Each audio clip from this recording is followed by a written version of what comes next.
മ്യാൻമാറിലും തായ്ലൻഡിലും ശക്തമായ ഭൂചലനം 7.7 തീവ്രതയും 6.4 തീവ്രതയുമുള്ള 2 ഭൂചലനങ്ങളാണ് ഉണ്ടായത്. അപകടത്തിൽ 140 പേർ മരിച്ചതായാണ് പുറത്തുവരുന്ന വിവരം.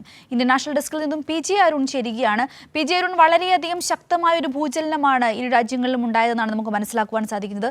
മ്യാൻമാറിലും തായ്ലൻഡിലുമായി ഏതാണ്ട് 100 കണക്കിനധികം ആളുകൾ മരണപ്പെട്ടു എന്നാണ് നമ്മളിപ്പോൾ മനസ്സിലാക്കുവാൻ സാധിക്കുന്നത്. എന്തൊക്കെയാണ് വിശദാംശങ്ങൾ? സിന്ധൂരി, ഇന്ന് രാവിലെയോടെ ആണ് 7.7 രേഖപ്പെടുത്തിയ റിക്ടർ സ്കെയിലിൽ രേഖപ്പെടുത്തിയ വൻ ഭൂകമ്പം നമ്മുടെ അയൽരാജ്യമായ മ്യാൻമാറിലും കൂടാതെ തായ്ലൻഡിൻ്റെ തലസ്ഥാനമായ ബാങ്കോക്കിലും ഉണ്ടായത്. നമ്മുടെ ഈ ദൃശ്യങ്ങളിൽ നിന്ന് തന്നെ അറിയാം, 30ഓളം നിലകൾ വരുന്ന ഒരു ബഹുനില കെട്ടിടം പെട്ടെന്ന് തന്നെ മരട് ഫ്ലാറ്റിലെല്ലാം നമ്മൾ അന്ന് ഈ മരട് ഫ്ലാറ്റ് പൊളിക്കുന്നതിന് തുല്യമായ ഒരു രംഗം നമുക്കവിടെ കാണാൻ കഴിയും. 30 നിലയുള്ള ഒരു ബഹുനില കെട്ടിടമാണ് ഈ ഒരു വൻ ഭൂകമ്പത്തെ തുടർന്ന് നിലംപൊത്തുന്ന ഒരു കാഴ്ച. ഇതിൽ 1000ഓളം പേർ, അതൊരു ഹൗസിംഗ് അപ്പാർട്ട്മെൻ്റ് ആണ്.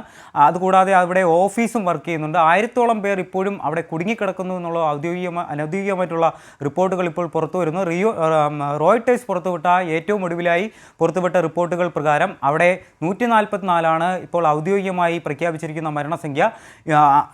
അതുമായി ബന്ധപ്പെട്ട് ചേർത്ത് വായിക്കുകയാണെങ്കിൽ US-ൻ്റെ ജിയോളജിക്കൽ സർവേ പുറത്തുവിട്ടിരിക്കുന്ന റിപ്പോർട്ടുകൾ പ്രകാരം 1000ഓളം പേർ അനൗദ്യോഗികമായി മരിച്ചിട്ടുണ്ട് എന്നുള്ള തരത്തിലുള്ള റിപ്പോർട്ടുകളാണ് ഇപ്പോൾ പുറത്തു വരുന്നത്.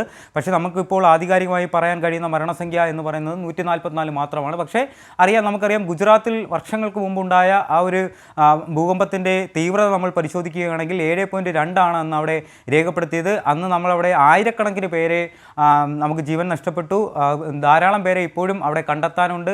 ആ ഒരു വർഷങ്ങൾക്കിപ്പുറം നടക്കുന്ന ലോകത്തെ ആകെ ശ്രദ്ധയാർജിച്ച വലിയൊരു ദുരന്തത്തിലേക്ക് പോകുന്നു എന്ന തരത്തിലുള്ള റിപ്പോർട്ടുകൾ തന്നെയാണ് നമുക്കിപ്പോൾ പങ്കുവയ്ക്കാൻ കഴിയുന്നത്. എന്തായാലും ഈ ഒരു രാത്രി കഴിയുമ്പോൾ ഈ ഒരു മരണസംഖ്യ ഇനിയും ഉയരാം. അടുത്ത് വരുന്ന ബുള്ളറ്റുകളിൽ നമുക്ക് ഈ 300 അല്ലെങ്കിൽ 144 എന്ന് പറയുന്നത് ഇനിയും ആ ഒരു മരണസംഖ്യ ഉയർന്നേക്കാവുന്ന തരത്തിലുള്ള റിപ്പോർട്ടുകളാണ് വരുന്നത്.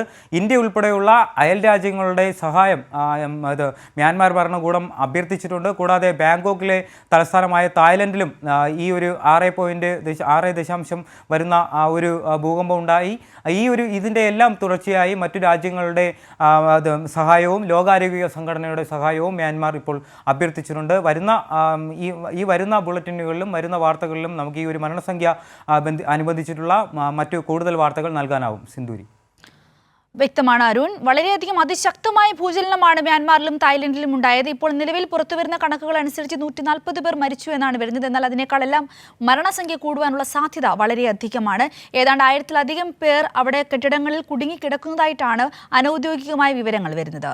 PG അരുണാണ് വിശദാംശങ്ങൾ നൽകിയത്.